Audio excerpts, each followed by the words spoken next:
Lovely, thank you. Transcription has started again. So we'll continue with the meeting. I'm going to take us through the agenda as well and seek members' questions. Sorry, my mind went blank then. Seek members' questions. So I'm going to go through page by page. So page 25, page 26. And please put your hand up if you do have a question. Page 27.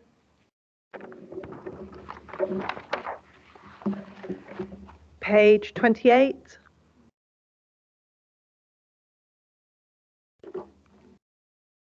I think, Della, did you have a question on page 28 as well? Yes, if you'd like to come in. Yeah, hi, morning. Morning. I just wondered on 4.1.3, if we could have just a little bit more of an explanation around the different figures and percentages. And I just wonder why only 31% were provided with advice and assistance. Lovely, thank you. Who would like to take that? Claire? I can come in, but we've also got the head of adult social care, Jackie Davis, on the line as well. So I think what the figure gives is the total number of contacts that we had through into adult social care, and then we give the percentage there that provided with advice and assistance. We also provide information. So my assumption is, but it is an assumption, and I will get the exact information through to you, Councillor, is that the other contacts were provided with information, and we do code them differently rather than the advice and assistance. Jackie might have the exact detail, but if not, I'll come back and just confirm that my assumption is correct or other. Fantastic, thank you. Members, sorry, I've just been advised to let you know, because I completely forgot to say that Ellie has decided to remain with us in the chamber as well. So just so you know that Ellie is still here with us and watching proceedings. So thank you. Is that sufficient for you, Councillor Hughes? Yeah, it is. If Jackie has got anything else, that would be great. But yeah, that would be fine to have an answer outside the meeting. That's fine. Lovely. Jackie, do you want to come in on this? Sorry, I didn't see you there. Only to add, I haven't got the exact figures with me, but there usually is a combination of why people come forward to us. Some of them do require information, but as you note in there, 140 went on to have a full carers needs assessment. So out of those, there was a fuller, which would have included information, advice and assistance, as well as other things as well. So it's a combination of a number of things really in that. But we'll come back to you. Yeah. Lovely, thank you. Sorry, Thank you. Councillor Hughes, is that okay for you? Yeah, that's lovely. Thank you. Lovely, brilliant. Councillor Williams? Thanks very much. Mine was on the bottom of the page, the next point, 4.1.4. It said at the end of February 2023, there has been a 37% increase in the number of people having a full carers needs assessment when compared to the previous year. I wondered if we had a figure for this 37% so we can understand how many people we're talking about. Thanks. Thank you. Who would like to take that? Again, I would refer to the 4.1.3 above, where it says that 140 referrals resulted in a full carers assessment. So that would be the 37% increase. I presume that the previous year was 37% lower than that. I think we would see that as a real positive, because we're obviously encouraging carers to take up the offer of an assessment and to see it as a very meaningful process to go through, and not just a process but an outcome for carers. And we would like to see that figure increase further on. I know a lot of work, and I can see Jackie has got her hand up. A lot of work is going on at the moment to see how we can increase the uptake of assessment. Lovely, thank you. Jackie, can I bring you in, please? Yeah, just to advise, so between April and January, 166 carers assessments were completed in adult services, so they were full carers assessments completed. Fantastic, thank you. Councillor Williams, does that satisfy your question? Yes, thanks. Thank you. Councillor Hughes, can I bring you in?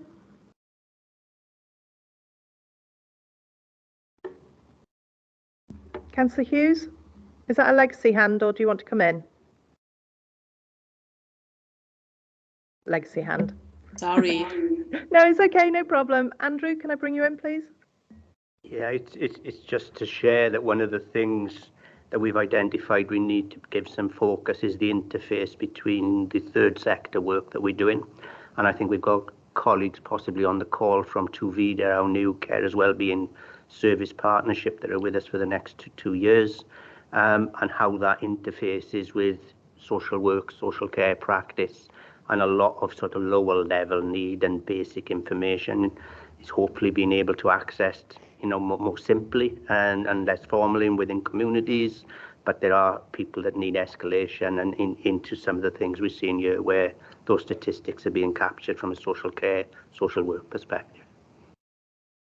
Thank you. Moving on, councillors,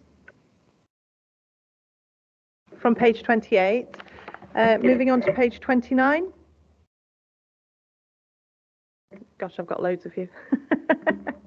Can I bring in Councillor Lewis, please? Thank you, Chair. Mine is on 4.2.3. The programme is being supported by Welsh Government funding. How sustainable is this funding, and are there any provisions that BCBC could take over this funding if Welsh Government pulled out? Thank you. Can I bring Martin in on this, please? Thank you, Chair. In terms of the sustainability of the funding, is part of the Children's and Communities grant, and we've had commitment for this year and the next consecutive 2 years in terms of that grant, albeit, you know, there's a pressure in terms of that service delivery of that aspect. And you know, we will assess, you know, based on need going forward, whether those provisions are required. But yes, there's a sustainability within the Children's and Community grant, which is offered by your Welsh Government. Thank you. Does that answer the question? Lovely, thank you. Councillor Williams, can I bring you in, please? Thanks very much. Mine was just before that on 4.2.1. I just wanted clarity. There have been 77 young carers assessments conducted since April 2022. Are these new young carers assessments, or are these assessments on the young carers that we already had details about? Thanks. Thank you. Who would like to take that one? Thank you. I'll come in here, Rihanna Granger, Interim Group Manager. Just to give the most up-to-date information, that figure since the time of writing this report is currently 96. I don't have a breakdown, I'm afraid, in terms of what is new and what is not, but I can try and find out, or I can follow that up afterwards, but I'm afraid that's not been provided today by the person that undertakes those assessments. Lovely. Does that satisfy you, Councillor Williams? Yes, thanks. Lovely, thank you.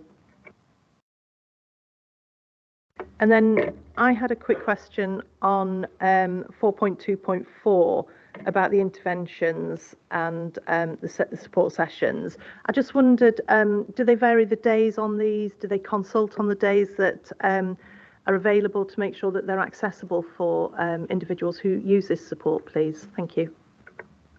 Not sure who's got the answers. I think it's the Whitehead Ross contract, which would be Martin. Martin, can I bring you in? You're on mute, sorry. Sorry, I was just putting my hand up. I was a bit slow on the trigger on that one. Yes, okay. In terms of the Whitehead Ross commissioned project within that Children's and Community grant, yes, very much around that young person in terms of individual one-to-ones as well as group sessions linked into school sessions, etc. So yes, it's to accommodate those young carers in enabling them to have that provision. So yes, it's very accommodating from that aspect in terms of when it's available for them, and to provide them the relevant respite and the tool set to go forward as well. In terms of some of the activities is about giving them resilience as well and supporting them within that aspect. Thank you. Councillor Gebby? Thank you very much, Chair. I was just going to reference that I've actually been to Whitehead Ross's Young Carers Centre. They provide transport after school. They'll go and pick up young carers from school. They'll deliver them home afterwards. It's all arranged around them and what they need. So just to give some reassurance to the committee. Thank you. That's very heartening. Thank you. Cheers. Moving on, page 30.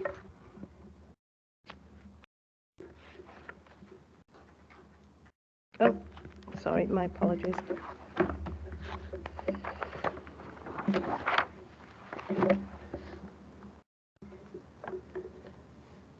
Councillor Lewis? Yes, just a question on the young carers cards. Just wondering whether there's anything like that for adult carers. Councillor Gebby?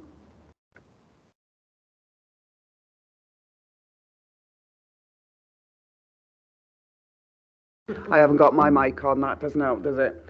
There is, Councillor Lewis. I have one myself, and it actually says someone depends on me, so that if anything happens to me, if I'm in an accident or anything, then people know who to contact and what to do about it. Thanks very much. Is that card available from the authority, is it? Or where do you get that from? Right. Okay, thank you. Cheers. Hi, sorry. Hello. No, it's available through our commission provider, Right. which is currently the Care Collective, but Tuvida will take that over on April the 1st. Lovely. And we've got Gareth from Tuvida if you needed any clarity. Absolutely. I mean, if Tuvida want to come in and just explain to us how the public would access those cards, that would be great. Gareth, thank you.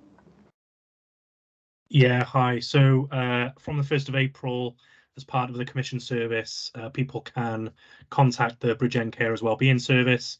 The team there will deal with all of the paperwork, all the back office functions, be able to get that out to them as soon as possible. There's a number on there that can be called then in an emergency, or if something happens to the unpaid carer, to be able to make sure that we can get support around that family as soon as possible. Ultimately, it's part of the contingency planning, needing to prevent, obviously, escalation wherever possible. So we'll put support services in and direct people to the right support where needed. Fantastic. That's great to hear. Thank you for that, Gareth. Thank you. Moving on. Any other questions, members, on page 30?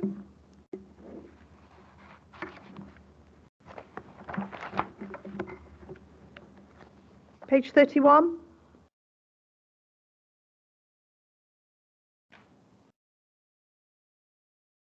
Any questions? Councillor Williams, Councillor Lewis, did you have any questions on page 31? Yeah. Councillor Williams, any questions? No. Yes, do you want to come in? Sorry, Councillor Williams. I didn't have a question, but we did raise a question in our pre-meet on page 31, so I don't know who was going to ask that. If you want me to ask it, I think I got you else down for it, but it's fine. Go ahead. Right, okay. Yeah, it was about the positivity in the responses. We asked a question because it was very positive, all the responses. However, since hearing some of our carers this morning, I can see why now. This is very positive.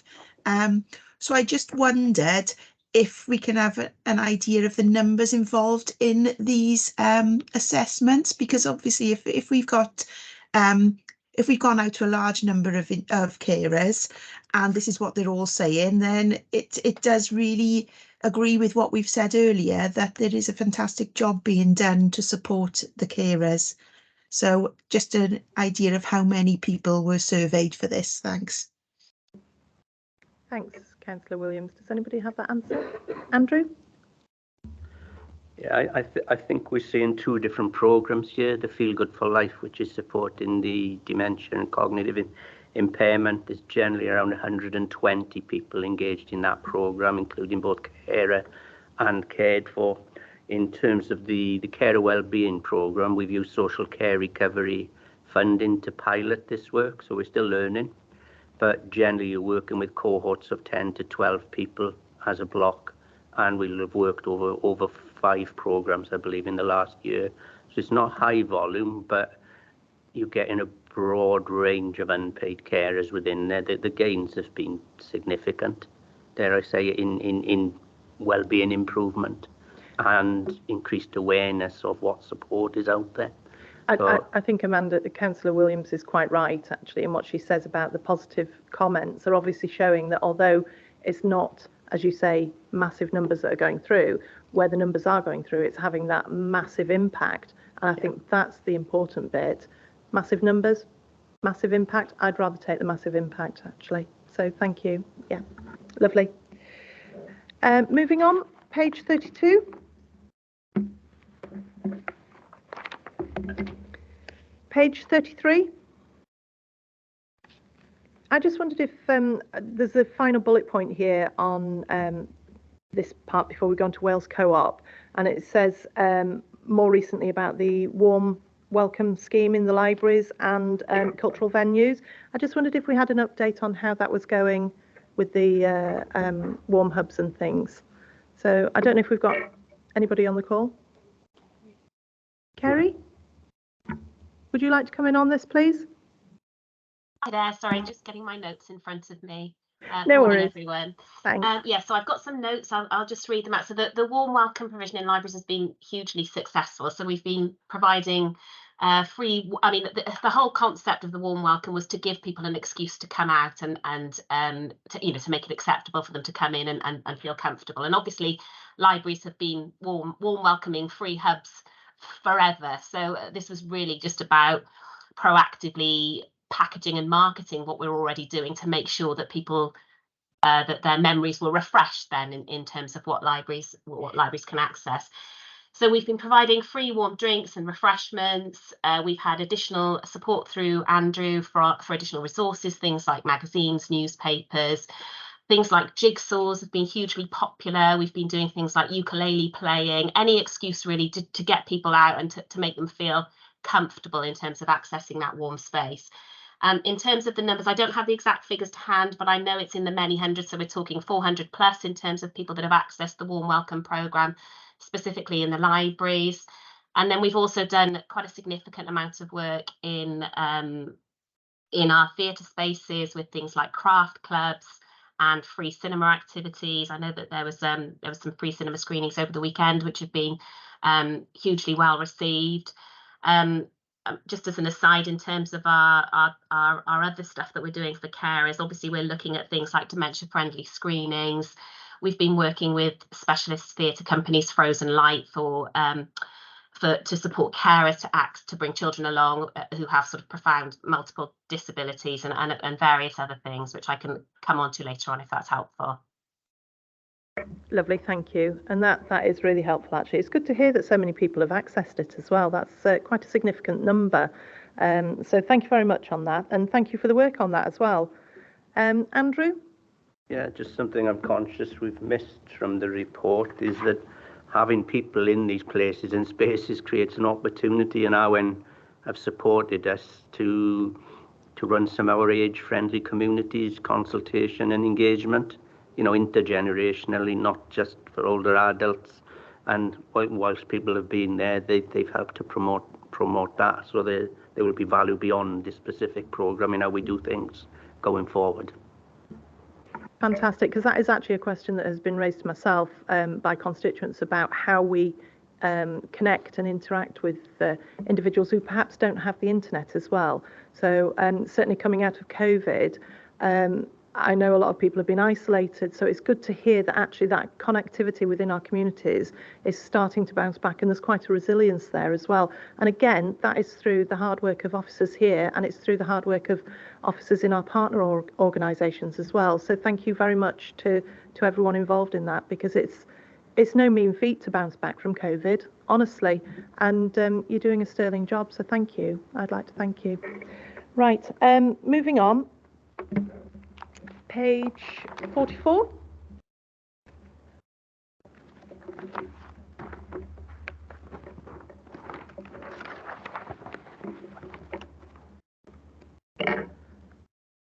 Councillor Hughes, did you want to come in on page 34? Sorry, not 44, 34.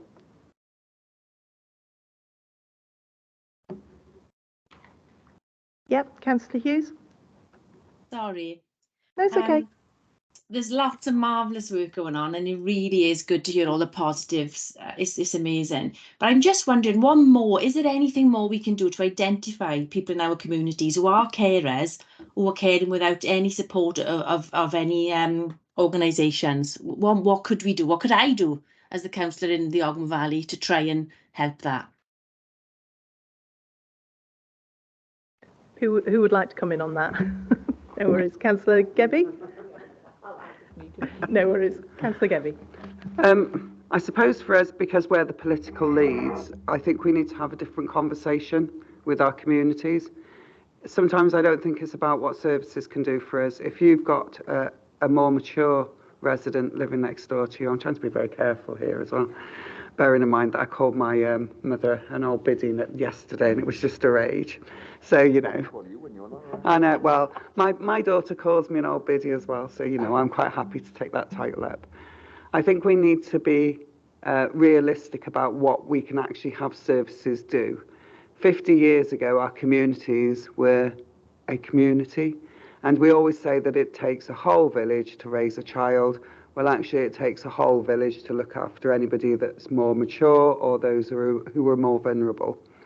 And we need a different conversation, because if you can make tea for them, or even make them a cup of tea, or just make sure that they're taking their meds, then actually that releases an awful lot of time that we haven't got, because we're all very aware of the difficulties we're having care staff. But actually there's a different element to the way we deliver services. We wouldn't do it necessarily the way we're doing it now.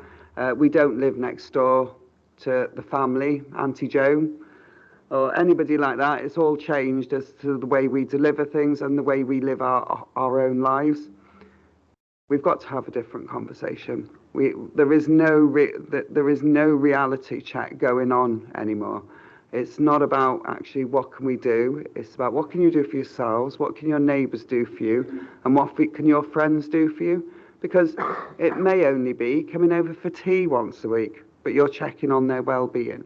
And I think as we all live in our own communities, it's something that we can all do. Specifically those that are members, is something that we need to promote as well. Thanks very much, Chair. Thank you. I'm just going to bring Councillor Good in as well, please. Thank you.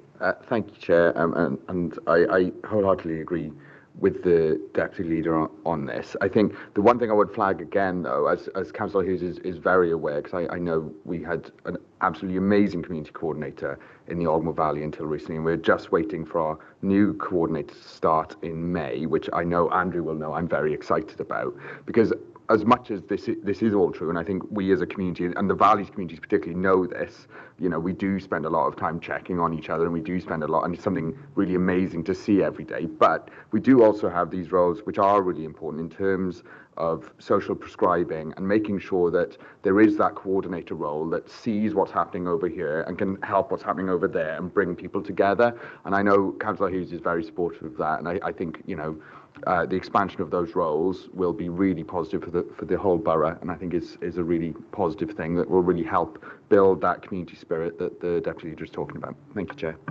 Lovely, thank you. Andrew, is that a legacy hand as well? Just a bit of housekeeping. I think it might be. You're not wanting to come in, are you? Yeah. Oh, you need your mic. Yeah. I think you referenced the pandemic, and whilst this is a very grim period, and you know, prior to retendering our wellbeing service, we've engaged in depth with about 50 unpaid carers. This was a challenging time.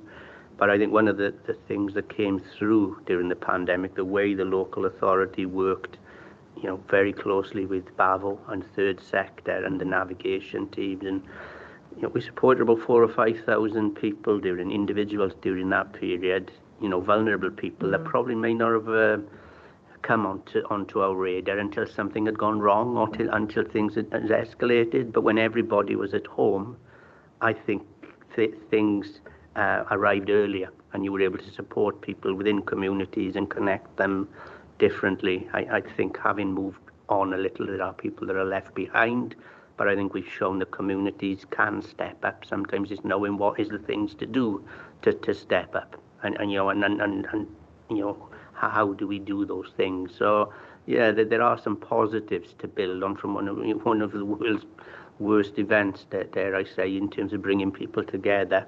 And beyond clapping on doorsteps, is what can people do now, I think, for the more vulnerable in communities. I'll take the hand down now. I'm just going to bring Kathy in and Gareth, and then I'll come back to yourself, Claire. Thank you, Chair. Are you there? I thought you were on mute. Yeah.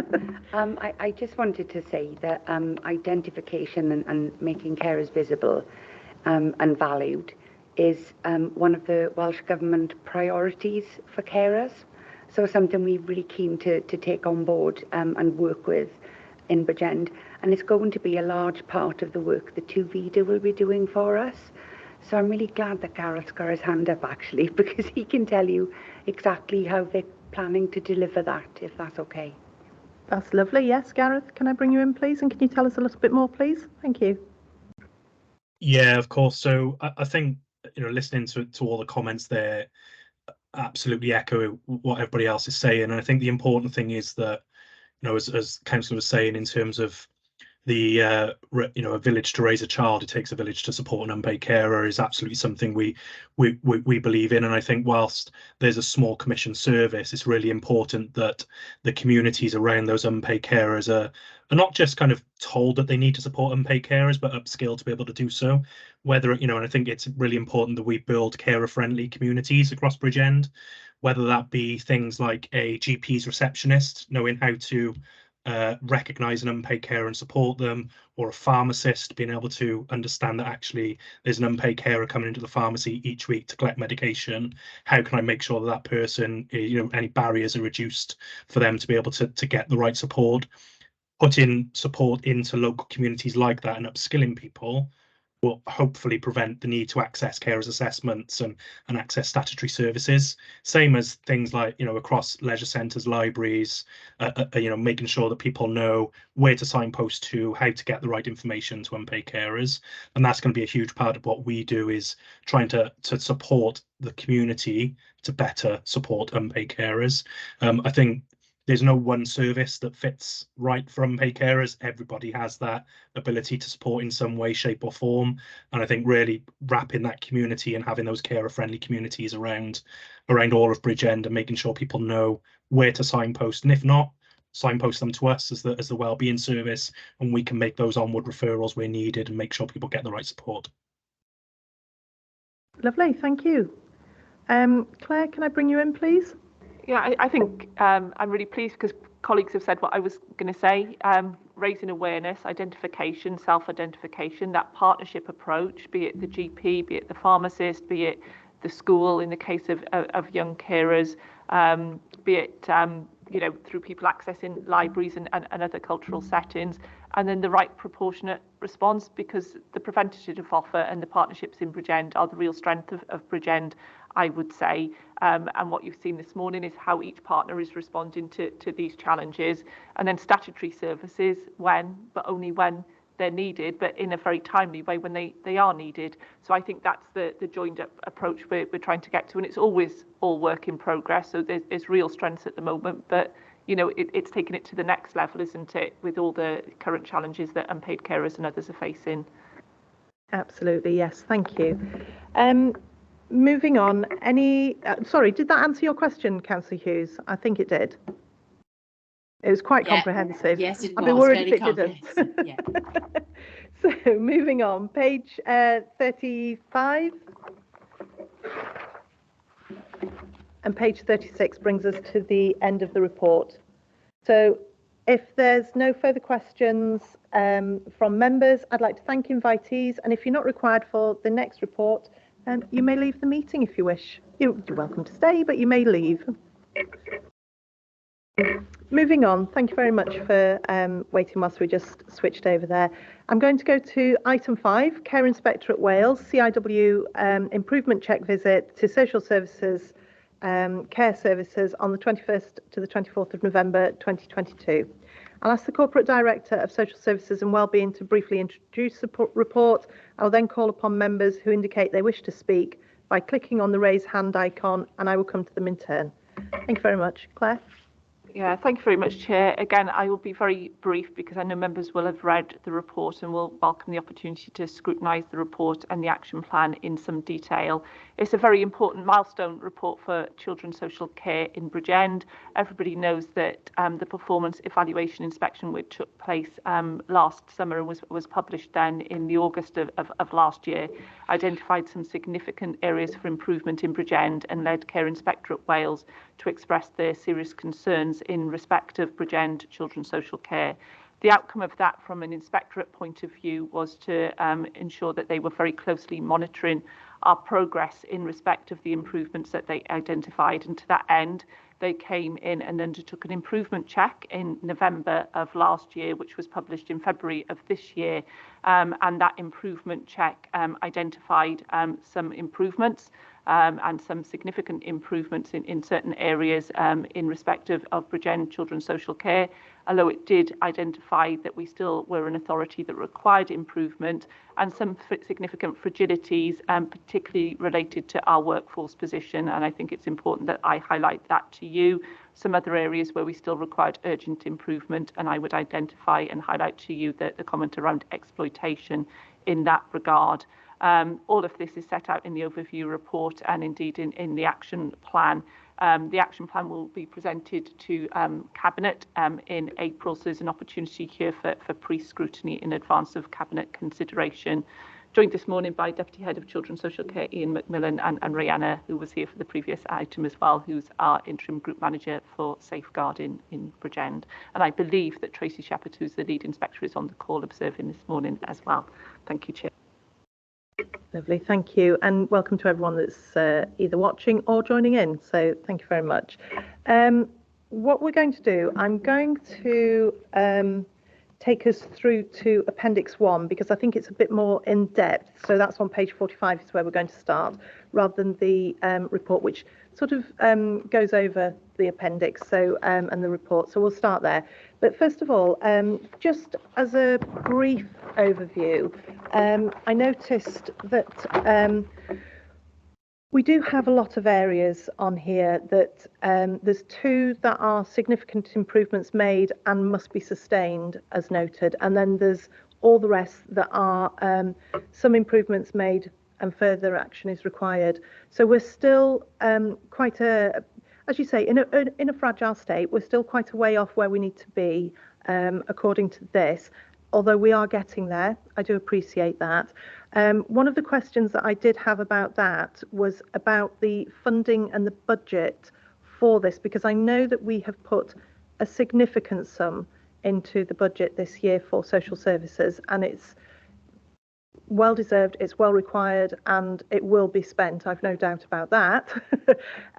But going forward, obviously, because we still have a lot of work to do here, where are we going to find the budget for this? Is that, and I think this is going to be a question for Councillor Gebby, are we going to be able to find the budget to support these improvements that still need to be made?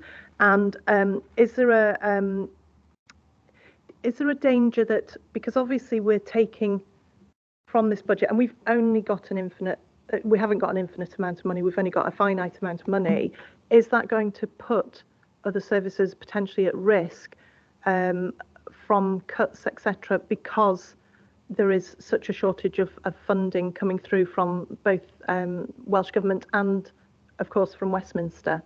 So, Councillor Gebby, if you'd like to answer that, thank you. So, Ian is sitting here today. As we went through Cabinet Council budget not long ago, one of the pressures identified in that budget was Ian's post. Now, I appreciate Ian's leaving, so I'll place on record my thanks because it's down to Ian. That's one of the points that we recognise in this is that the management oversight. So already we know that that's another pressure again. So we've just identified the budget and he's going anyway. And I wish him every success in his new post. And I quite appreciate why he's going to his new post. However, I am absolutely gutted that he is. All right, so it's one of those bittersweet moments. And I'm putting that on public record, Ian. My thanks to you, because I don't think we would be in this position had it not been for the dedication and commitment sometimes of Ian. and other officers, I hasten to add, because he has got a team of them.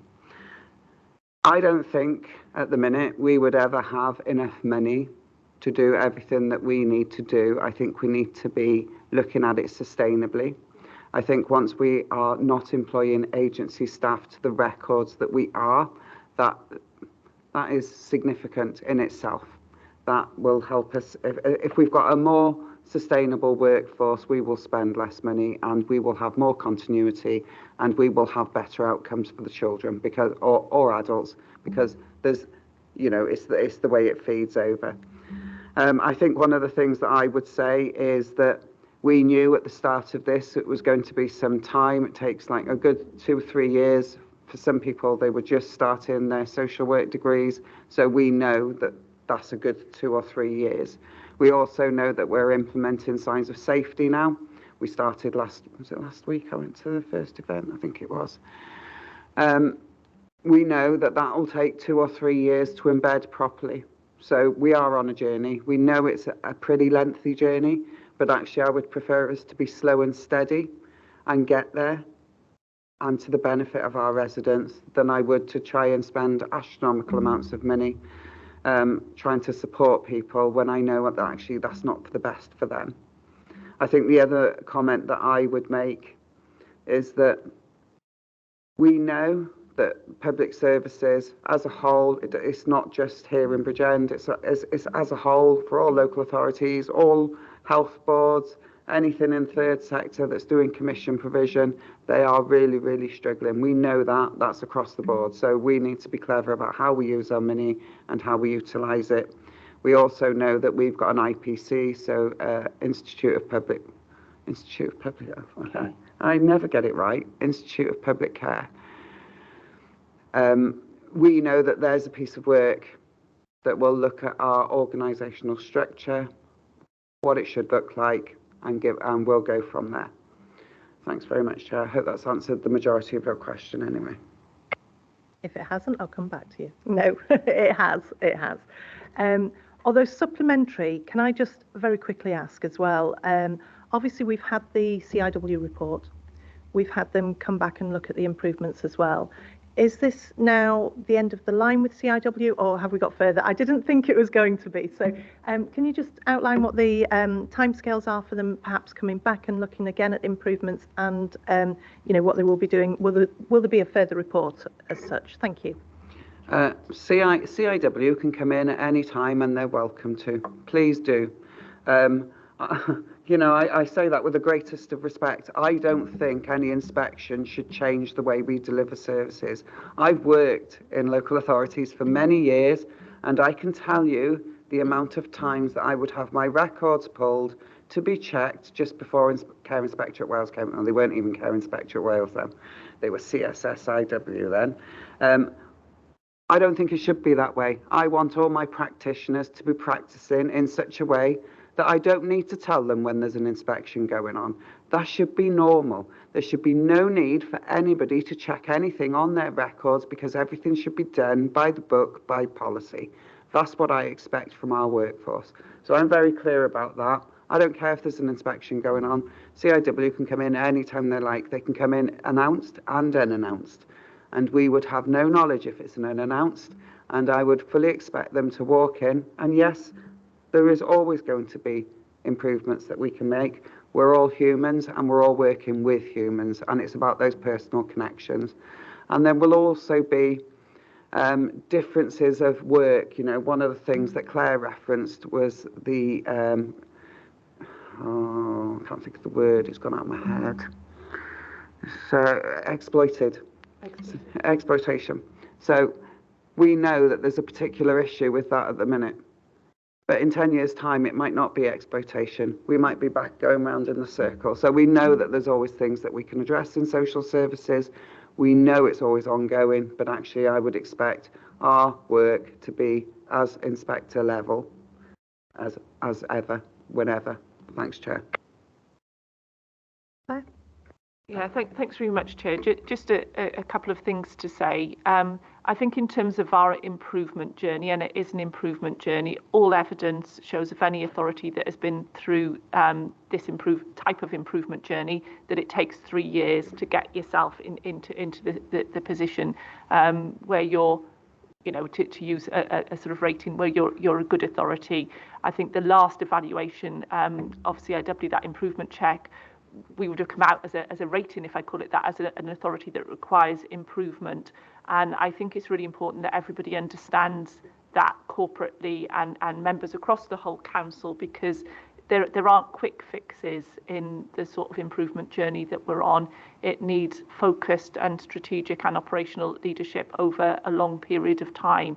And I've spent quite a lot of time, and colleagues have, talking to authorities who've been on similar journeys, and you can't sort of bypass any element of those journeys. You need to get your practice model right and implemented systematically. You need to address your workforce issues. You need to get your partnership strong and sound. You need to get your service provision right, and you need the right targeted and focused prevention. In terms of the position around the budget, I won't repeat what Councillor Gebbia said, other than to emphasise one word, which is around sustainability. What we are working on at the moment is a plan for sustainable investment into children's social care and preventative services with some external support, because that's what's key to moving from making us safe and investing money, you know, suboptimally, dare I say, in terms of the level of agency, workforce, the level of over-establishment, to a plan which is sustainable and gives the best outcome for children and invest money in the right way going forward. I've got a duty to advise you on the resources that are needed, and that doesn't always very often make me popular corporately or indeed with members, because, you know, lots of members would rather spend very scarce resources on other matters, but there will be a price tag attached to that, and that will be for consideration in the usual way through medium-term financial strategy, but it's got to deliver that sustainability. Thank you for that. Sorry, my mic wasn't coming on then. No, I'm just very aware that obviously we have eyes on us, and I'm very aware of what's been said, but I am heartened to hear what you're telling us back as well. So although we wouldn't wish to be in any way bullshit or anything like that, you're quite right. We have to stick to Nolan principles of openness, honesty, and, you know, allow that critical eye to be cast over us, and cast over us fully at any point. And I think it's good to hear that that is the case, because that's how improvements are made, quite frankly. So thank you. Right, I'm going to move us on to the actual appendix. So I believe that is on page 45. And I'm going to ask members if they have any questions. So I can see Councillor Williams has her hand up already, and I think this may be for page 46 or as a general overview. So Councillor Williams, can I bring you in?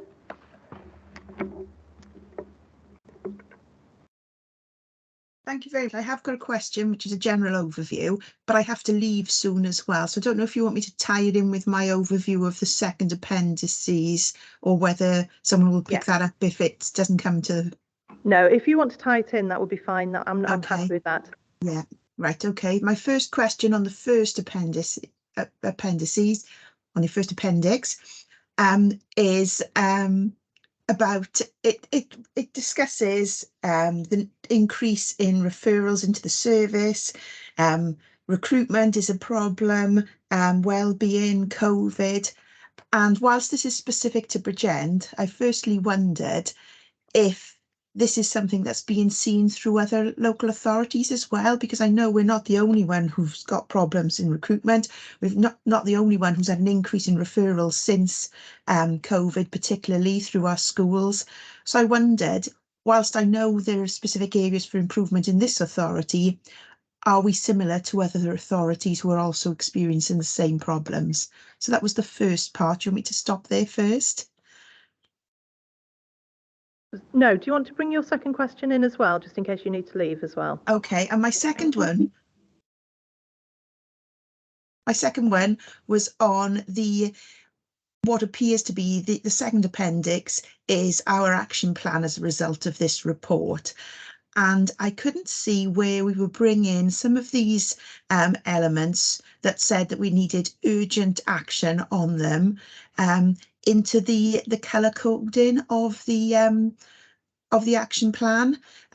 It doesn't set out what the colours mean on that action plan. We've got like a greyish, bluish, highlighted off. Does that mean they've all been actioned? Because some of the dates they say ongoing or continuous. And then we've got green, amber and red, which I'm assuming is the standard green, amber and red. We're not concerned with the greens.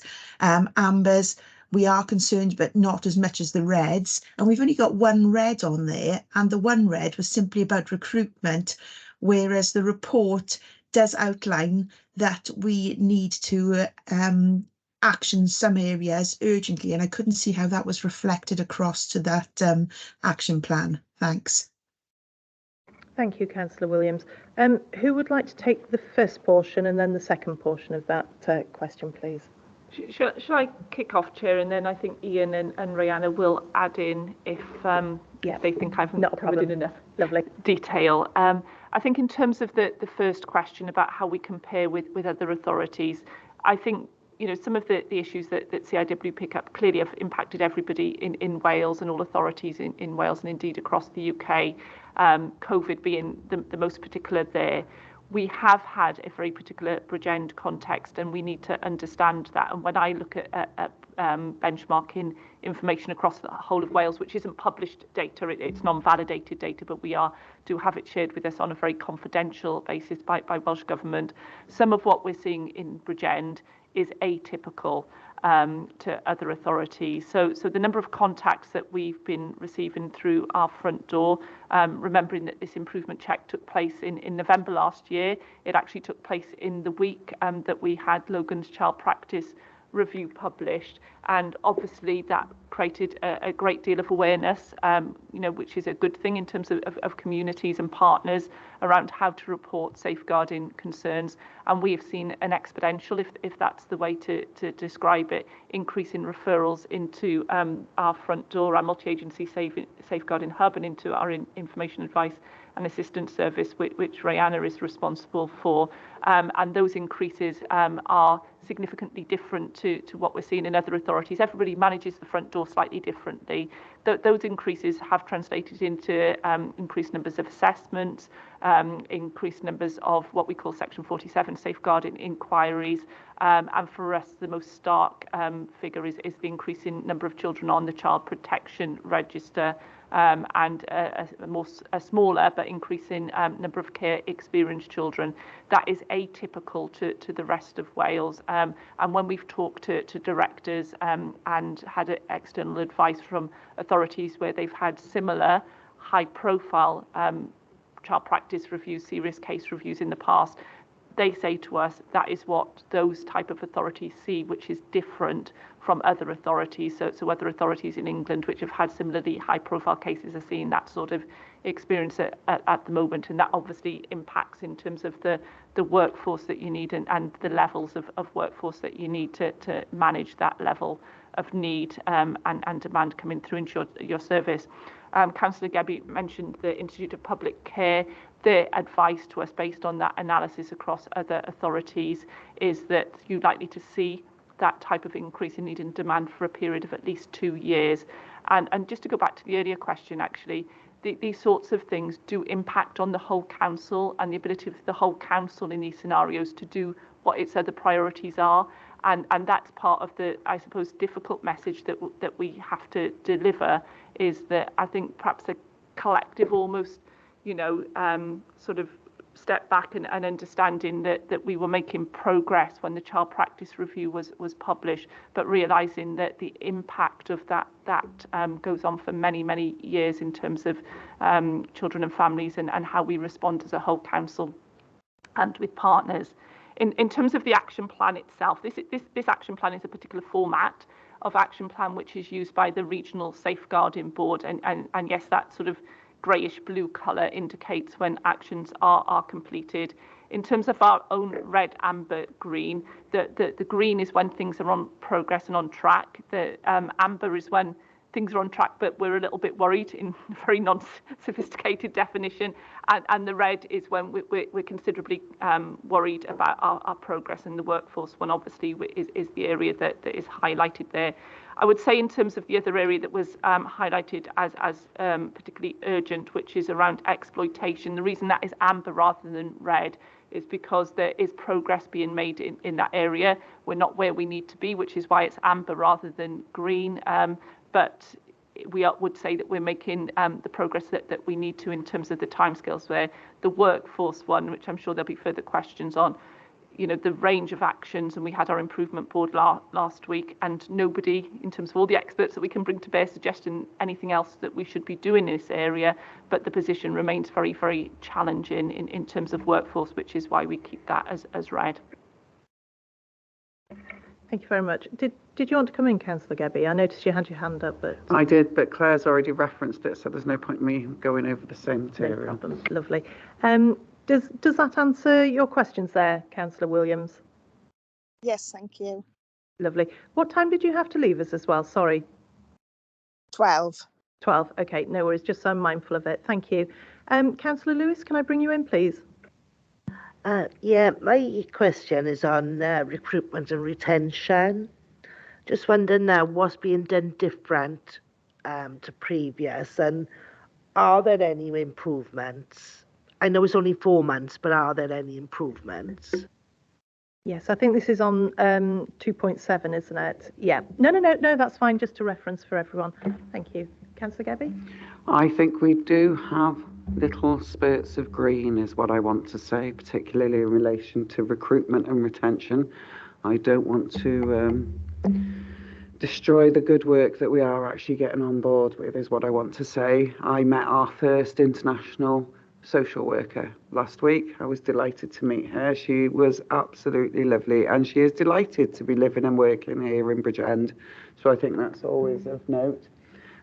We're also doing well with our apprenticeship schemes. We've got 2 different types in relation to our social workers, and I think it's different because we weren't given those. You weren't able to access those same opportunities 10 years ago. So we are doing it differently, and we do have good take up, and our staff are very happy with us. And I think that's something that we need to keep reassuring them of, that we have got their backs. I think one of the problems that we have here in Bridgend is we had a lot of negative press. We appreciate why we had that negative press, but actually we need people to feel happy and comfortable, because in all reality, most social work, you don't hear of any cases unless it's the negative of it. So all those numbers that you keep seeing in your stats as part of scrutiny, you hear very, very few of any of those cases. You wouldn't actually hear of any of them as a general rule. So that tells me that we're doing very well in that regard. And the fact that we haven't got that many complaints at the minute, that also tells me something else. No, what do you mean, shush? No, anybody can... No, anybody can make a complaint about anything they like. That's part of what we should be doing. But don't be tempting fate. We'll have an avalanche. No, sorry. Anybody, feel free. If they've got any complaint to make that they don't think we're listening to them, they don't think that their assessment is right for them, then I'm very sorry. They do need to get in touch, and we will endeavour to assist them in whatever way we can. Thanks very much, Chair. No, I am absolutely only kidding. Definitely. You're quite right. If there is any complaints, please do send them in. Claire, can I bring you back in, please? Thank you, Chair. The Deputy Leader referenced signs of safety. So what we're trying to do in the way that we present things, and I think actually the CAW report is presented in this way, is start with what's going well. So if I just give you the information we gave to our improvement board last week, we did note that CAW improvement check noted that staff felt well supported, and that's really important, thinking about the week that they came in to do that improvement check. The Deputy Leader has referenced the launch of Science of Safety, and we were there in the room when it was launched, and there was a real buzz in the room, I would say. Practitioners have been waiting for this and really enthusiastic about that. We've had significant investment to continue to grow our own. We're going to be advertising for another 8 trainees and secondees. And last week we had World Social Work Day, and we launched our social worker and OT charter, and that's been co-produced with the workforce. First 2 international recruits have started with us. And we have also then, in terms of the difficult agency position, been working with other local authorities across Wales to put in place a memorandum of cooperation, ourselves and one other authority in a slightly different position in terms of the scale of implementation of that, but I'm really pleased that we are able all to work together on that. We've started our management and leadership development programme for all our managers across the whole directorate, and that is going well and evaluating well. And we're seeing some real signals of cultural change and practice improvement in key areas. And I'd highlight Ray, not to embarrass her here, but that, you know, Ray service is one of those where, you know, it feels, I think, very, very different from where it did a year, 18 months ago. We're implementing the social work support officer roles, and that will be significantly beneficial to social work workforce. We've managed to permanently recruit into some key roles and small successes. So I would highlight our exploitation senior social workers, 2 of those now recruited, and working with colleagues in marketing, and hopefully you've seen some of the ads looking quite different, and that is a real benefit for us. So still lots that we're worried about. Fragility is the word that CIW use, and a word that we would use ourselves, and a lot of the improvements have only been made due to operating above establishment and budget, and hence that sustainability plan. Caseloads in some part of the services are where we want them to be, and actually at very, very low levels compared to other authorities. In other areas they are too high, so in our safeguarding localities particularly, we're worried about that and trying to address. We've got gaps in some parts of services, so we've seen some gaps in not only our own services but early help, and some loss of grant funding in the through the Regional Integration Fund, which we're working with colleagues in early help to address. Not to make him feel even worse, Ian has got a promotion, so he's going on to a head of service post in another local authority, but any change in senior leadership is difficult at any time. We've got the investment to recruit to the post permanently, and there's actually really good interest in that post, but there will be a bit of a gap due to Ian leaving, and that's obviously something that we will manage. Our safeguarding localities have been fragile, and lots of focus there. And Councillor Gebby mentioned the international recruitments. We reckon it'll probably take about 6 months from them coming in to being able to practice fully in the way that we would want them to be. It's an investment that's worth making, but it's not a quick fix again. And anybody who says there's a quick fix will not be speaking truthfully. And then we've got the impact of the high numbers of agency on practice and what that means. So I think there's lots, and we're always very, very open to anybody telling us something that is good practice from elsewhere that we should be doing that we're not. But I think it plays to my initial input that these things are hard yards over a long time and need sustained action to get to where we need to get to. But that's where we're at, Chair. Lovely, thank you. Can I just draw you back? You mentioned safeguarding locality twice there being too high. Can you just give us a bit of an overview on why it's too high, what we're doing to bring it down, when we expect it to come down, etc., etc.? Thank you. Cheers. It's an area that we're particularly challenged in at the moment. You were cited on the fact there's been quite a significant increase in children on the Child Protection Register. So those cases, by their nature, are incredibly complex to work. Children who are on the Child Protection Register, their cases are generally held within those teams. The North team still remains stable as it can be. There are some agency workers within that team. We've got a very settled management team within that team. Similarly, within the West, there is some agency workers within that team. We have, just for everyone to be cited, we are working above the normal number of social workers we'd have within those teams, because there's been recognition for those teams that with the increase in caseloads, we want to continue to have safe caseloads within those services. The East locality team is the area that's particularly fragile. It was really impacted by the loss of team manager and a deputy team manager in the summer of this year, and there's been quite a change over in personnel and social workers within that team. That team is primarily agency social workers at the moment, but is managed by a permanent team manager. We've supported by creating a pilot team, so a public law outline team. So public law outline cases are where we're very concerned about children. They're on the edge of coming into care, and it's when we engage with lawyers and families in relation to those children, and that has helped to take some of the pressures off in that team, because they're primarily holding cases for workers within the team. We've increased the level of supervision for staff within that team. We've also increased the level of wellbeing support. So we've got a practitioner who actually provided a lot of support for the North locality team when we were in the midst of the child practice review for Logan. Was very successful in terms of carrying out wellbeing with staff. So he's now basing himself within these. We're also having, as a senior management team, we're having an increased presence within those teams and providing an offers of support to those staff.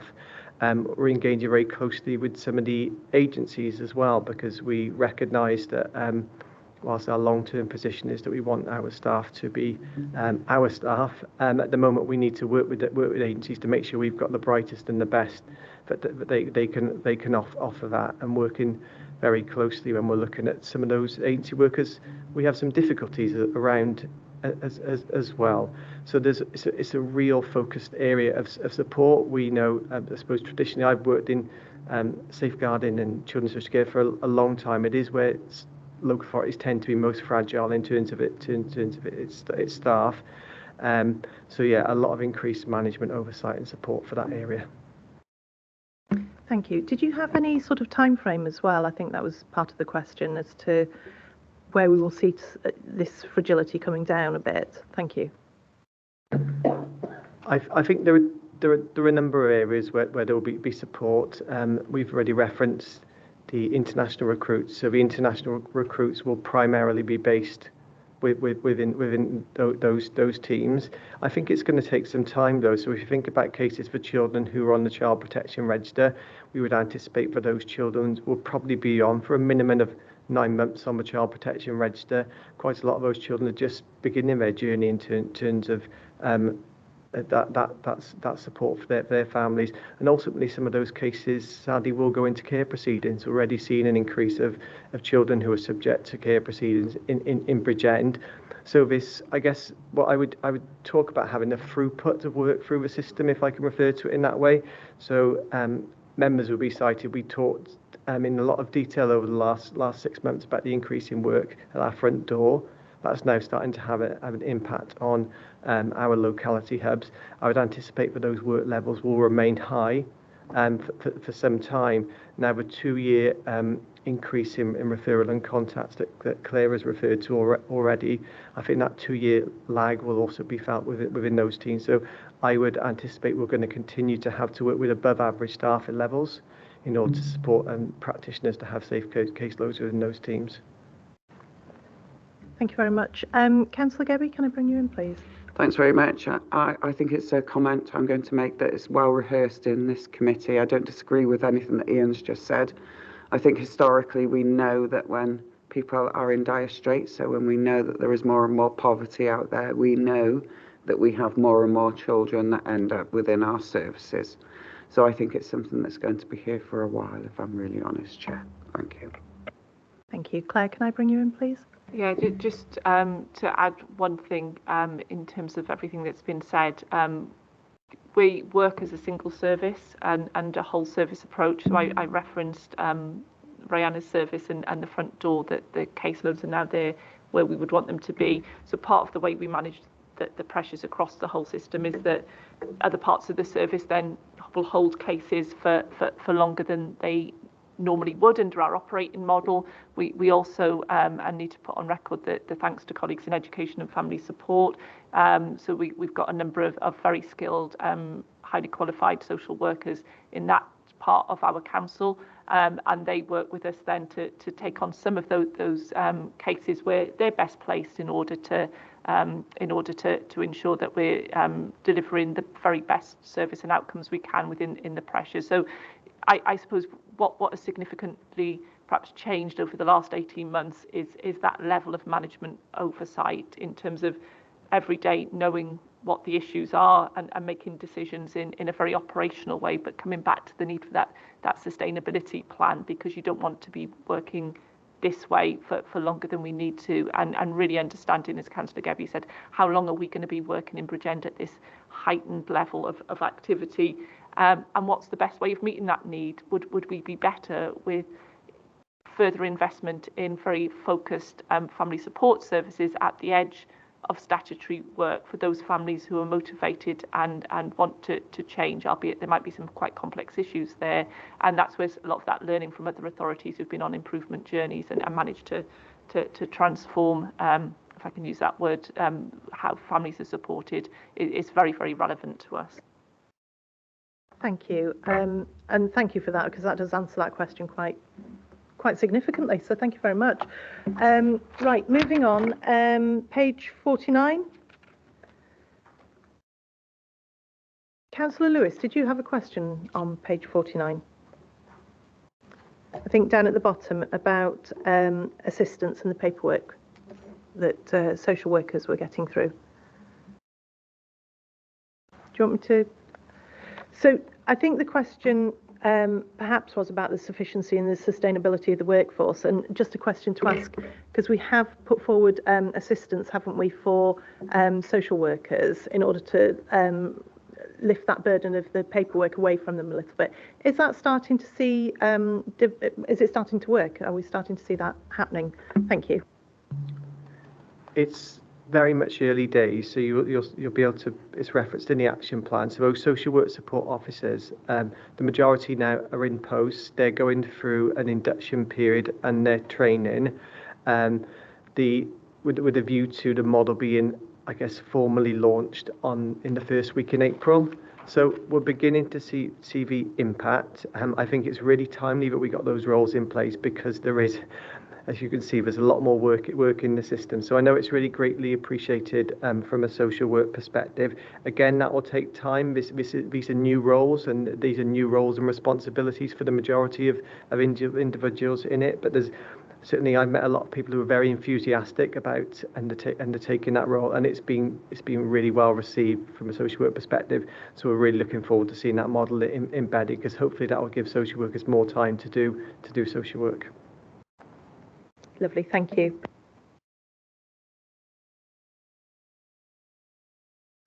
So moving on, I don't know if Amanda is still on the call with us.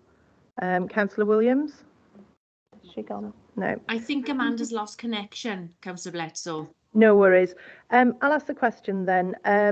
The IAA here, we're at 32%, and I just wondered what that actually was as a figure rather than 32%. Do we know what the actual figure of referrals are that are going through? And also as well, I think there's an opportunity to put on the record that obviously we've asked about IAA and the recording previously on IAA, and I just wondered if there was an update at all as to where we were with that. Is that happening more often? Are we making sure that, you know, when we have, say, 2 or 3 touch points, that the first recording is on the system and logged, so that we know that going through, if there's a further couple of points where a child goes through on IAA, that touch point initially is there and logged so that it can be flagged. Thank you. Thank you, Chair. Just to come to your first point in relation to 32%, I don't have that actual figure, but I can get that for you. In terms of the recording, yes, that's something that we do across the board now. Any advice and assistance that's provided, that child is, an identification is created, and that's recorded fully on our WICIS system. Because we agree that was an area that needed to be strengthened. It helps us then when we get repeated contacts and we have to give repeat advice and assistance. It helps us to look at that case holistically then, and sometimes changes what action we would take. So yes, we've got a new team manager, permanent team manager, who has led on that, and I'm confident now that every time advice and assistance is provided to a child, it's documented and recorded appropriately. Thank you, that's lovely. So moving on to page 51. Any questions? I think Councillor Hughes might have had one on this page. Councillor Hughes? Yeah, thanks. Right, the question's just around the unregistered residential placements. So I'm just wondering how many children we do have in these unregistered placements, and are they out of county? I know obviously that children are placed in these placements as an absolute last resort, and I would assume it's very, very difficult to control. So I'm just wondering what we're doing to try and resolve it, and can we really? Because there are going to be times when the needs of the child have to be met and there's nowhere for them to go. So I suppose I'm just wondering how on earth do you overcome that issue, really? Thank you. Thank you. Councillor Gebby, would you like to come in? We have one unregistered placement at the minute, is what I would say. We still don't think that's acceptable. However, what I would say is we've got one of the lowest numbers in Wales now, which is a really different position for us to be in. I don't want any child in an unregistered placement, but we're very aware. I'm going to call it our pop-up. Our pop-up was used as an unregistered placement for a significant period of time. In fact, it's come a placement for a young person at the minute, and it's the most appropriate placement for them. So we will always do what we can. I think members also need to be aware that every time we do use an unregistered placement, we do make CIW aware and of the circumstances, because sometimes it's not just about having the placement, sometimes it's about having that necessary therapeutic intervention, and it might be very specific and unique. So we need to be careful about what we're doing, who we're doing it for, and why we're doing it. Thanks very much, Chair. Thank you. Can I just very quickly ask, though, as well, we haven't got any in unregistered out of counties, and we haven't had any in unregistered out of county, have we? Yeah, the one young person at this point in time is in an unregistered placement out of county. There are very specific circumstances in relation to that young person, and all I would say is there is sometimes a reason why a young person may be placed out of county in very specific circumstances. It could be in their best interest. I think out of county, yes, I absolutely agree that sometimes we do have to do that. Out of county in unregistered, I think that takes it just one step further, doesn't it? So it's a bit of a concern for members, I know, is that. So Councillor Gebby, do you want to come back in? I did, only to say that the regulations are different in England. So what we do here is not necessarily the same as in England, and placements in England wouldn't have to have the same governance structures around them necessarily. So I think we need to be really careful. And see, I'm trying to say it without getting into too much detail. And that is that this is the very best for that young person at this point in time. And I think that's the only answer I need at this point. Thanks. Councillor Gebby, that is fine, and please, obviously we have to be mindful of GDPR, but yes, absolutely, that's fine. If your content and the director's content and the officers are content, then bearing in mind GDPR, we will take that as absolute. So thank you. Claire, can I come back to you, please? Yeah, I just wanted to pick up on what we're doing about placement sufficiency, which is a huge challenge for us, and this is somewhere where we're very typical with every other local authority in Wales. Actually, members will know that we've had significant investment for our new assessment and short-term children's home called Meadows View, I will call it. It does have a Welsh name, which I can't pronounce very well, and I will get there. And that's on track now in terms of handover from a building perspective. I think by the end of April, we'll be in that position, obviously progressing through the registration process. Also, really good news that we've had investment from Welsh Government under what is called the Eliminating Profit agenda, and that will provide us with specialist therapeutic support into both foster care placements and also into our residential provision. So good news, hopefully, in that area in terms of the sustainability plans and reducing the need ever for any unregulated placements. Lovely, thank you very much. Does that answer your question, Councillor Hughes? Yeah, that's great, thank you. Lovely, thank you. Moving on to page 52. Moving on, is that a legacy hand, Councillor Hughes? I think it might be. Moving on to page 53.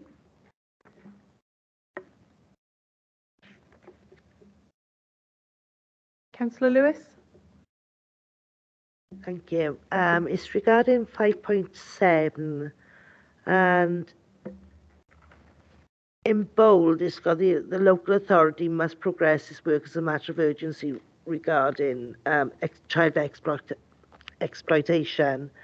Can you tell me what's being done, please? I can come in there. We're trialling a exploitation screening tool in MASH to identify the earliest opportunity exploitation for young people, and we've been successful also in appointing. They're yet to start, but we have appointed 2 senior social workers in exploitation. So that will certainly assist there. Does that answer your question? Oh, sorry, can I bring Claire in? Thank you. Yeah, just to build on what Rihanna has said there, in addition, this is a priority for the Regional Safeguarding Board, one of only 3 priorities that the board sets on an annual basis, which shows how important it is across the region. The Regional Safeguarding Board is looking at our regional, what's called multi-agency child exploitation strategic arrangements. That's the group that meets from a strategic basis across the region, and making sure that that is operating effectively in terms of understanding the number of children subject to exploitation and putting in place the right responses from both a raising awareness and a service perspective. South Wales Police have looked at how they manage child exploitation from their perspective and have brought together an enhanced team working across the BCU area. And we're also submitting a proposal to what's called the Violence Prevention Unit, which is part of the police makeup, to give us some dedicated capacity to progress strategically further. On a local level, we're in the process of establishing our exploitation panel, which will be the operational oversight, and the report mentions the exploitation lead, and she remains in place and will provide support to the 2 senior officers, senior social workers that Rihanna referenced, because she comes from a London authority with a lot of experience in managing exploitation, and will continue to be here in Bridgend until such time with confidence it's embedded practice. Thank you. Thank you. Does that answer your question for you, Councillor Lewis? Yeah, lovely, thank you. Moving on. Oh, sorry, Councillor Lewis, would you like to come back in? Just another question, 5.8, regarding contact between children and members of their family. I know workload is a nightmare, but is this improving as well? Yeah, so it's an area that I took a report to CMB in November. Essentially, it was a rapid review where we looked at our existing contact arrangements, and I made several recommendations in terms of those report, all of which have been implemented in terms of some short-term support mechanisms to ensure we had enough resources in order to be able to meet contact needs. In terms of the medium term, really positive. Only last week we've had it agreed that we can go out for 4 fixed-term 2-year posts to increase the number of supervised contact workers that we've got within the local authority. Claire's already referenced the piece of work that IPC are undertaking, and that is going to be taking a review of the whole model itself, and contact workers will be considered as part of that review, but we didn't want to wait any longer. So it would say it's really positive we've had those 4 fixed-term posts agreed, so they should be advertised very soon. Thank you. Does that answer the question? Yeah, absolutely. Can I just come back to the child exploitation as well and just ask a very quick question? For clarity, I know that everybody always assumes that exploitation goes on elsewhere. It doesn't happen in our own back gardens. So I just wondered what sort of exploitation we're talking about. Are we talking county lines and children involved with drugs? Are we talking about child exploitation in a sexual manner? What sort of exploitation does this cover, please? Thank you. All of that, Councillor Bledsoe, and sometimes, and I've worked in a big city as well around this. Sometimes we talk about county lines and we forget around local drug gangs and sort of those can be as dangerous and indeed sometimes more dangerous than the county lines. But yeah, all of that, everything from human trafficking through to child sexual exploitation, child criminal exploitation, and it's a real, I suppose, crossover, which is why that multi-agency approach is needed with a lot of the work of the Community Safety Partnership, because it brings in a contextual safeguarding. Lots of the work we do in child protection and safeguarding is around risks within a familial setting, and lots of these risks are outside of the familial setting. So we do bring in, and that's why that operational and strategic panel is so important, because it brings in other partners that wouldn't normally be within safeguarding meetings, and why it's so important to get everybody on board and up to speed. And I think there was a presentation to heads last week, wasn't there, Ray, on that? Yes, there was a presentation last Friday, or to all head teachers across the borough. So just looking at really improving people's awareness, actions to take. And apologies, I should have said also that I sit on a task and finish group with CumTAF to look at how we are approaching and responding to exploitation in the same way, sharing information. So that's going to be really helpful. And I think it's good for us to compare what our neighbouring authorities are seeing, what RCT is seeing, and it's that shared learning as well for us. So yeah, sorry, I should have mentioned that earlier. Thank you for that, and thank you for the clarification, because I think often we make these statements and say about things, and we have to be mindful that the public are watching as well, and it's for their benefit to know what we're talking about as well. So thank you for that clarity, as well as my own clarity, so thank you. So moving on as well, page 54.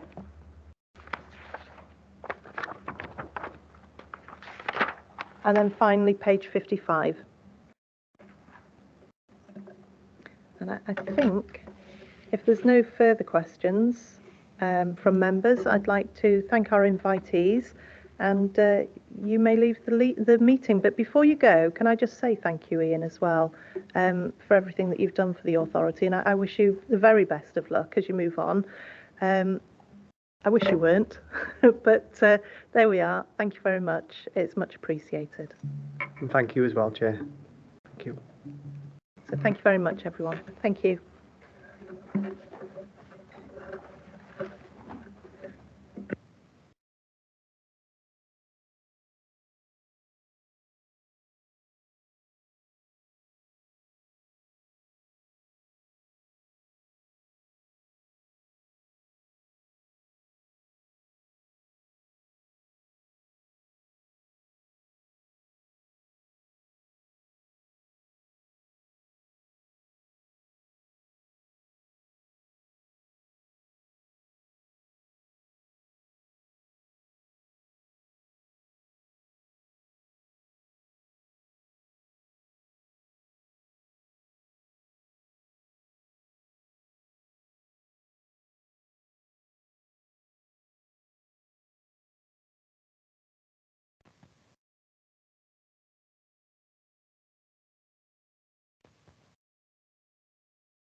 Thank you, everyone, for your patience whilst we cleared the room.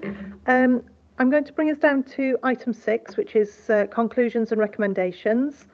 And I'd like to bring the Scrutiny Officer in to summarise the key points and for the committee to make its conclusions and recommendations. Thank you. Thank you, Chair. So if we go back to the support for young carers and adult carers item, where we were joined by quite a few external invitees, including representative from 2Vida, Ellie Jenkins, who's the Young Ambassador in the Young Carers Network, and we heard quite a bit as well from Gaynor on the telephone, who highlighted her lived experience, particularly with the Halo course, and I think Chair referred to her as a great community champion, and she certainly was very passionate about her experiences. So if the committee wanted to look at that at all. The committee did hear from the young carer that she had attended Porthcawl Comprehensive School. Regrettably, at that time there was limited support, but she gave some detail about how her sisters are in education and now do receive quite a significant amount of support, whether that's educationally or support-wise through lunchtime meetings with other carers and teachers, as well as the young carers cards and the support that can provide for them.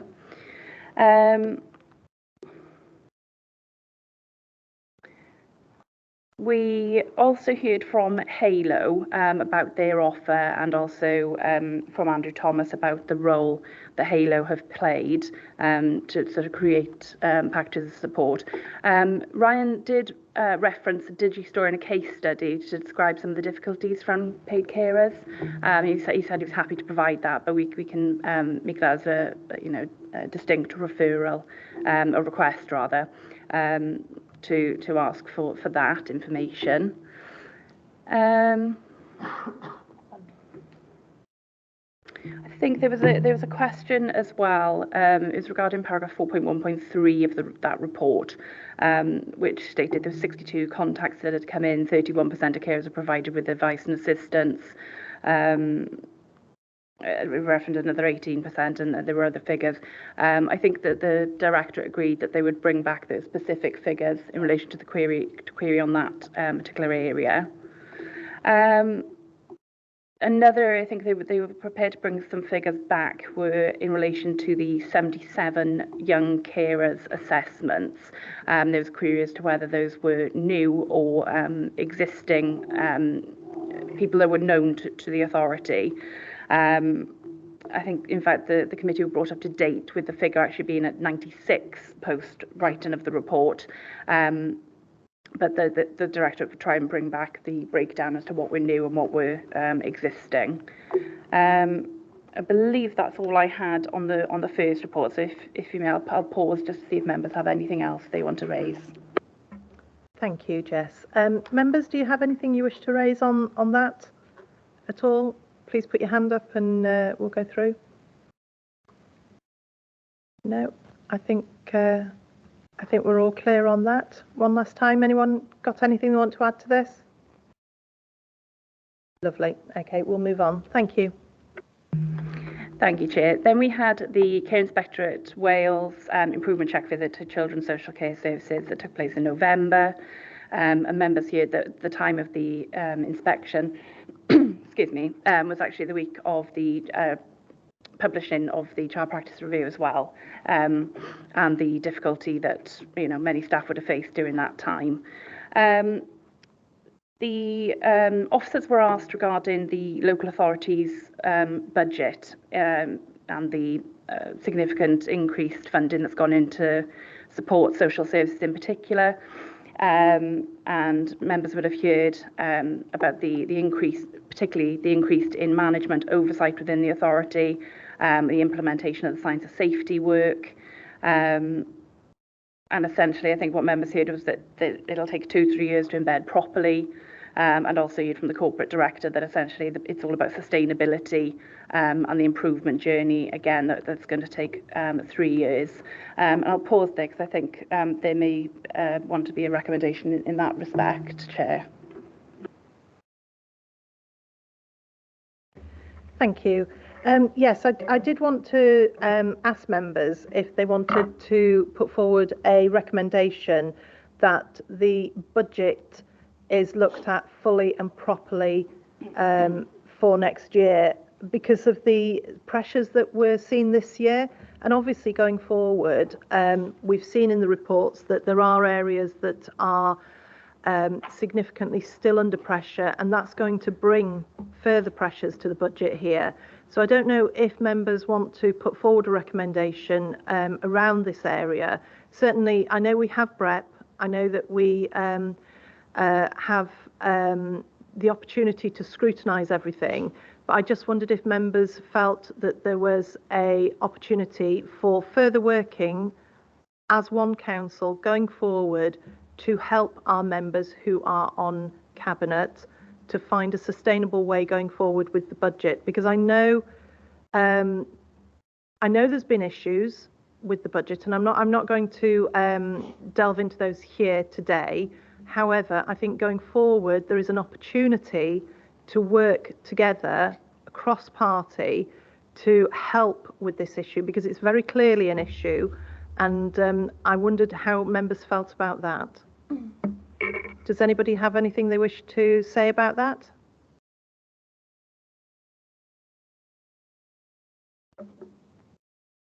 One last time, anybody have anything to say? Councillor Lewis? I'd be quite happy to put something forward to keep this ongoing. Fantastic. Councillor Hughes, can I bring you in? Yeah, the same really, just what Maxine said, yeah.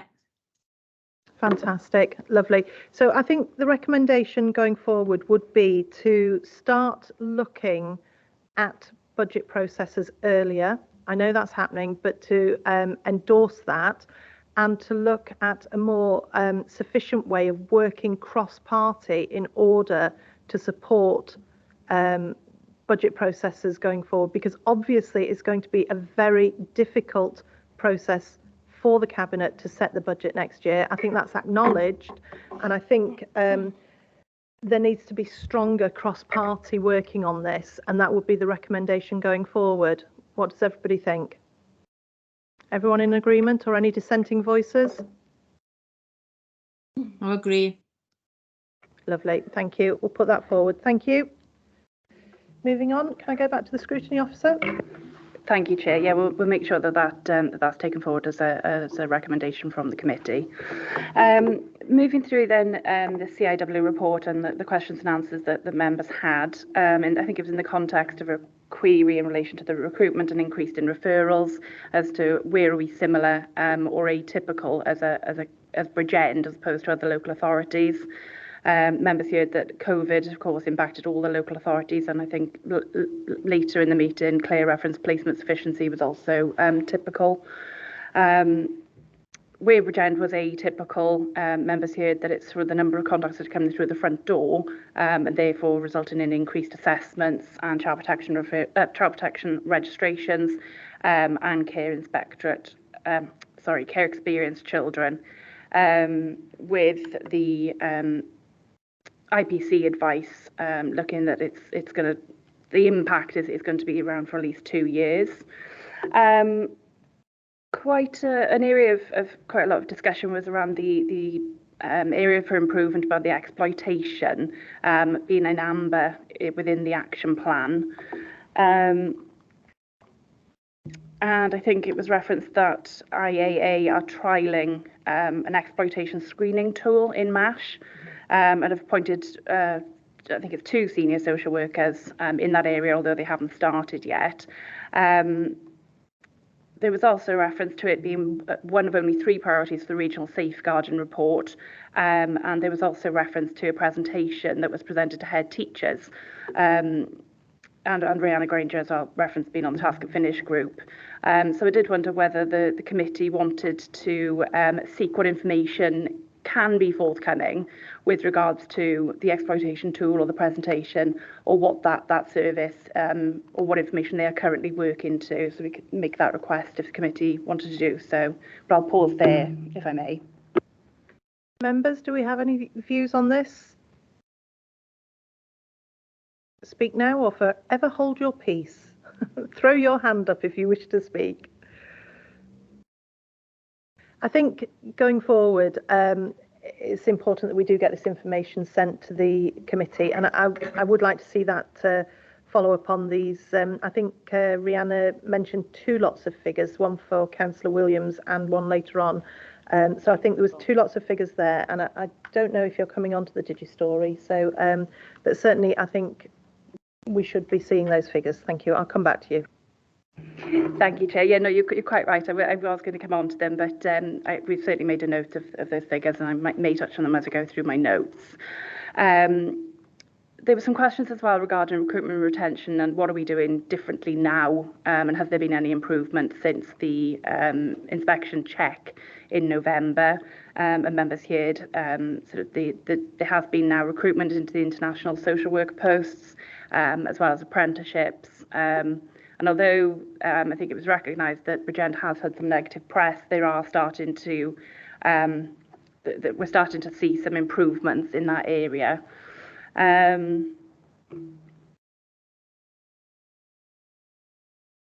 Yes, Chair, you're quite right. I think it was in relation to 3.3 of the Appendix 1, the 32% increase in figures coming through there. And I think Rihanna was happy to provide the actual figure rather than the percentage increase. There was some brief discussions with regards to unregistered placements, and members reviewed that there is one, and it is an out-of-county placement. And whilst it's acknowledged that that wasn't necessarily acceptable in terms of the figures, it was deemed in the very specific circumstances that that young person it's in their best interest, and certainly the best place for them at the moment. There was a question regarding promoting contact, promoting contact being an improving position, and members heard from the Deputy Head of Children's Services that a paper was taken to CMB last year because the service didn't feel that it was in a place to wait for anything to take place. So there was a rapid review and several recommendations for short-term mechanisms to improve that. So I just wondered finally if members wanted to request either further information or a briefing paper from the Directorate on what those recommendations and further work involved. Thank you. Thank you. Members, do you have anything to say on that? Because I think that would be advisable for us to request that. Are we in agreement? Yep. Lovely. Thank you. Back to yourself then, Jess. No, oh, you finished, are you? Thank you. I did want to raise one thing as well. On the RAG statuses, we had a run through from the director as to what they believed they were working to, because obviously there wasn't the statuses put into here as an outline. So we weren't aware of that. And I think having had a look at that and sitting on COSC as well, I can see that there is a slight discrepancy in the way that RAG statuses are being interpreted by each directorate potentially. Because what we were told today was very slightly different to how other directorates are seeing it. So I wonder if, as a recommendation, because obviously it's a new undertaking that we're doing and it's self-assessment as well, if as one of our recommendations, if members are happy with this, we go back and say to the Chief Executive that we would like some sort of continuity advisory putting out to each directorate so that there is that continuity going across each directorate, and when members are moving from directorate to directorate in COSC or BREP or whatever they're doing, there is that continuity there and we know what we're talking about and we're all singing from that same hymn sheet. So if members are happy with that, I'd like to put that forward as a recommendation as well, please. Happy? Thank you, Councillor Lewis. Right, thank you. Forward work programme then, if we're all content, I'm going to move on to item 7. And I will ask the Scrutiny Officer to present the report for us, please. Thank you.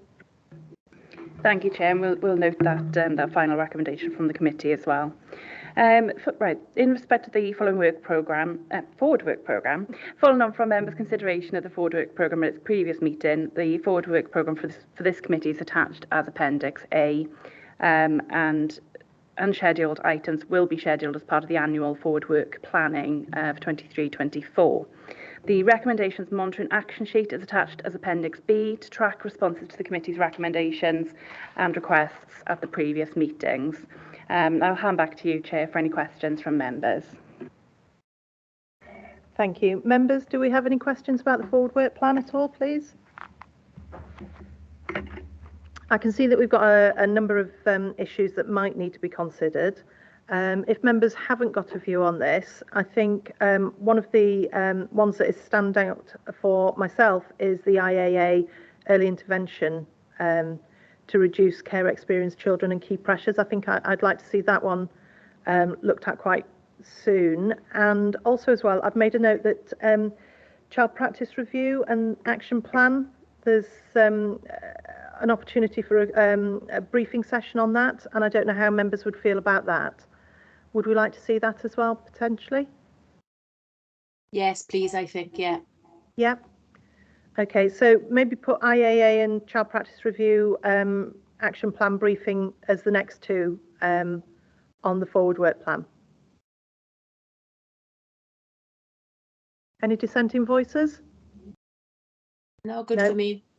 Lovely. Right then, we shall do that, and we'll take it from there. Thank you.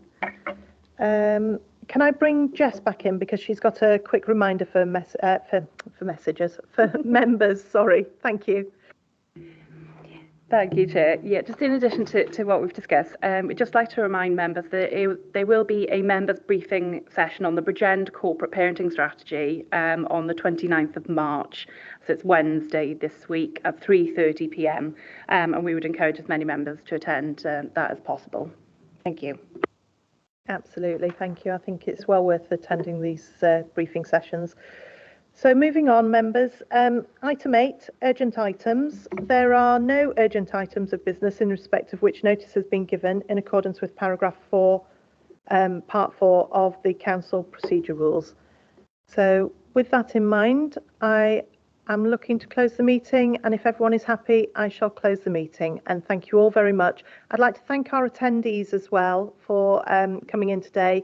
I think it was wonderful to hear from both Ellie and Gaynor, as well as hearing from other attendees that have been in today, such as Ian and Andrew and Rihanna as well, and I've forgotten Arwen and yes, Halo. Thank you, and our new partners as well. Two leaders. Thank you. Yes. So thank you very much indeed, and I close the meeting now. Thank you. Bye all. Thank you, Freya. Thank you.